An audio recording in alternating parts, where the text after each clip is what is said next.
Cicleclaide imprimiu todas as provas do Enem desde 2009 e montou um cronograma porque ela queria fazer todas as provas até o dia do seu Enem, porque ela escutou que vários alunos que passam em medicina pelo Enem fazem isso. Só que daí o tempo começou a passar e ela começou a ficar estressada porque ela estava com dificuldade de cumprir o seu cronograma. E isso gerou toda uma culpa na pobrezinha da Cicleclaide. E aí o que começou a acontecer? Ela começou a não conseguir assistir às aulas direito porque estava estressada que não ia conseguir fazer todas. Ela começou a não conseguir fazer os temas direito porque estava aquela coisa ali, não vai conseguir. Nem quando ela ia fazer as provas que ela se propôs a fazer, ela conseguia fazer direito porque esta meta que ela propôs para si estava sendo abusiva demais, ela não estava conseguindo fazer, tá? Tava muito estressante. Pessoal, eu já vi isso acontecendo várias e várias vezes com vários e vários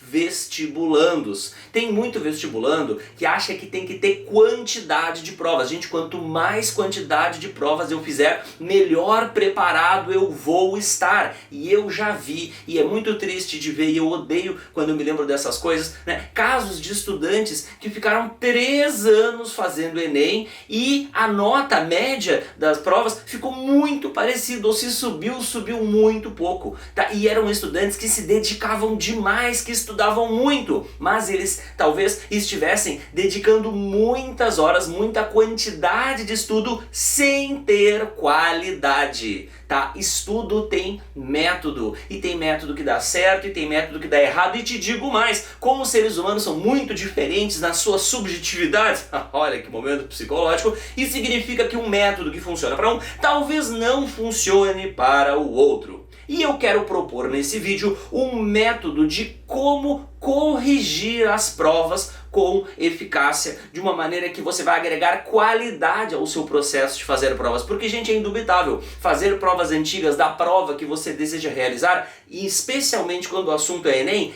é muito importante, te ajuda demais, mas tem que ter uma técnica para conseguir otimizar, para conseguir te ajudar a avançar nesse processo de fazer as provas antigas. Vários alunos que eu já conversei e que foram aprovados em faculdades muito difíceis faziam o que eu vou explicar para vocês agora, uma correção detalhada de cada prova antiga que você fez. Como é que isso aí funciona? Você pega lá, escolhe 1h30, 2 horas, faz uma prova do Enem lá de 45 questões. Aí uma semana depois, ou alguns dias depois, o que você vai fazer? Você vai pegar essa sua prova e não vai simplesmente corrigir, fiz 24, fiz 40, fiz 35, vamos pra próxima. Não, isso aí é o que muita gente faz e acaba dando esse resultado de não conseguir avançar muito nas notas. Vocês têm que pegar a prova que vocês fizeram depois de um tempo para dar ali aquela espairada, por isso eu sugiro alguns dias, e começar a analisar questão por questão. Se quiser, pega uma folhinha ou anota no computador do lado ali o resultado dessa análise. Se você acertou a questão, meu Deus, maravilha! Ótimo, significa que aquele conteúdo você já está dominando, aquela habilidade ali, aparentemente você já tem. Agora, muitas vezes acontece da gente acertar uma questão, mas ter ficado entre duas e não ter muita certeza por que é que você marcou é a certa ou por que a outra também não está certa. É uma espécie assim de chute meio direcionado, não totalmente, porque teve outras 3 afirmativas que você, como autoridade, descartou. Mas e aquela afirmativa que você achava que podia ser? Você tem que pegar esse tipo de questão que ficou entre duas, mas acertou, pegar a afirmativa que deixou você com a pulga atrás da orelha e tentar decidir por que essa daqui não é. Então você pode pesquisar nos materiais, você pode pesquisar nos resumos que tu tem para descobrir por que aquela tá errada. Se não deu, você pode perguntar para o seu professor, você pode procurar uma resolução na internet daquela questão. É muito importante você saber por que aquela afirmativa que deixou você na dúvida não é a resposta. Por quê? Porque ela pode ter um conteúdo ou uma habilidade que tu ainda não domina. E se esse objeto for perguntado posteriormente em outra prova, ou pior ainda, na prova do Enem que tu for fazer, aí tu vai errar. A prova está te mostrando uma lacuna que tu tem. Tu pode fechar os olhos para essa lacuna ou tentar resolver.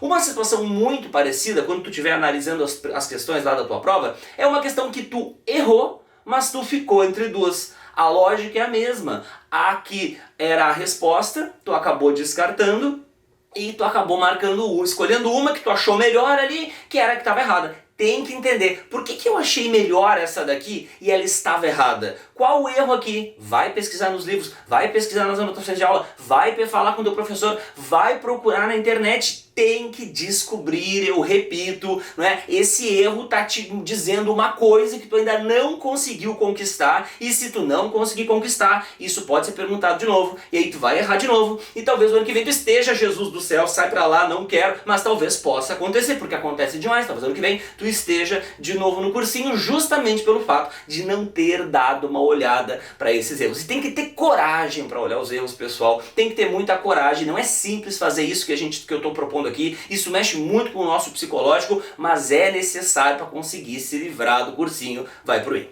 E tem ainda um outro tipo de questão, aquele tipo de questão que tu errou e tu não fazia a menor ideia, sabe? Isso pode ter duas causas. A primeira, pode ser um conteúdo que tu já tenha uma base, mas a pergunta estava fazendo um questionamento muito detalhado, e aí tu não lembrou daquele detalhezinho.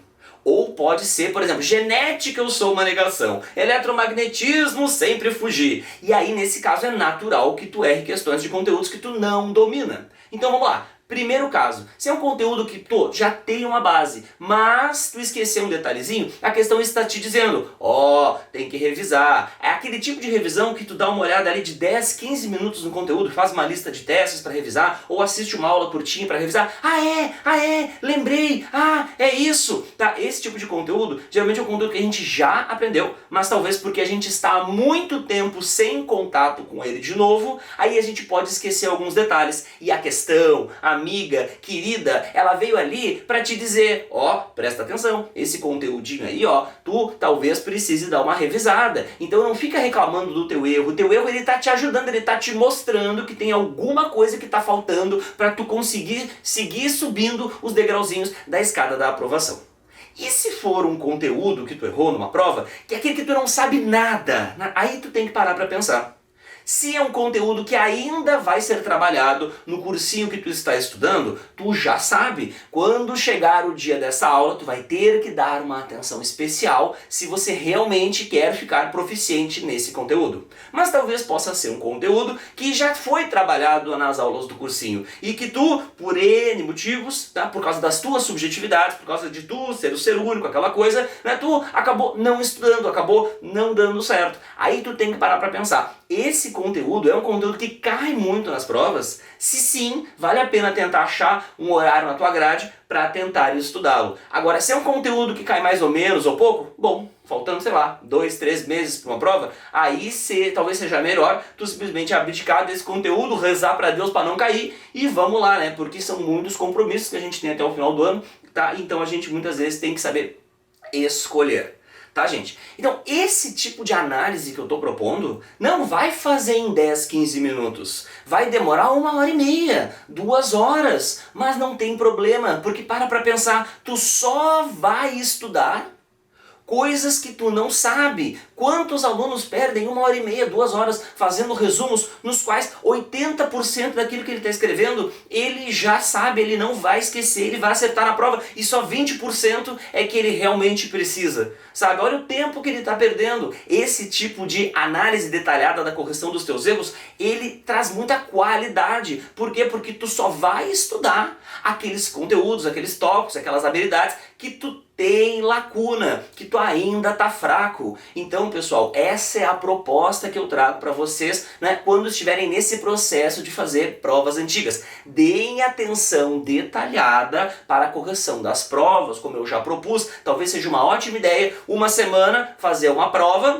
escolhe um horário lá, segunda de tarde eu vou fazer uma prova do Enem. E aí na segunda seguinte, o que tu vai fazer? Tu vai analisar os teus erros, tu vai pegar a prova, tu vai olhar questão por questão e tu vai minuciosamente tentar entender por que tu errou aquela questão utilizando essas técnicas que eu ensinei mais cedo nesse vídeo. Isso vai te dar qualidade, isso vai fazer tu te elevar, porque como eu já falei, tu só vai estudar coisas que tu ainda é ruim e a prova tá ali. A tua amigona, ela tá esfregando na tua cara aquelas coisas que tu precisa melhorar. Então vocês têm que utilizar essa amigona e tudo que ela pode te dar para se aperfeiçoarem nos estudos de vocês. Gostaram, pessoal, dessa ideia diferente de corrigir provas? Se sim, curtam o vídeo aí, compartilhem com os amigos de vocês e ajudem a si e aos amigos que vocês gostam a se livrar desse hábito pernicioso de Sister-Clade, de só fazer prova, fazer prova, fazer prova, fazer prova, uma maneira quase mecânica de estudar, que claro, ajuda, é bom, mas em muitos casos não ajuda os alunos a elevarem os seus scores. E se vocês gostaram do conteúdo desse vídeo, né, e nos sigam aí nas redes sociais, porque a ideia é cada vez ter mais conteúdo desse tipo como métodos de estudo. Tá bom, gente? Então, um abraço e até mais.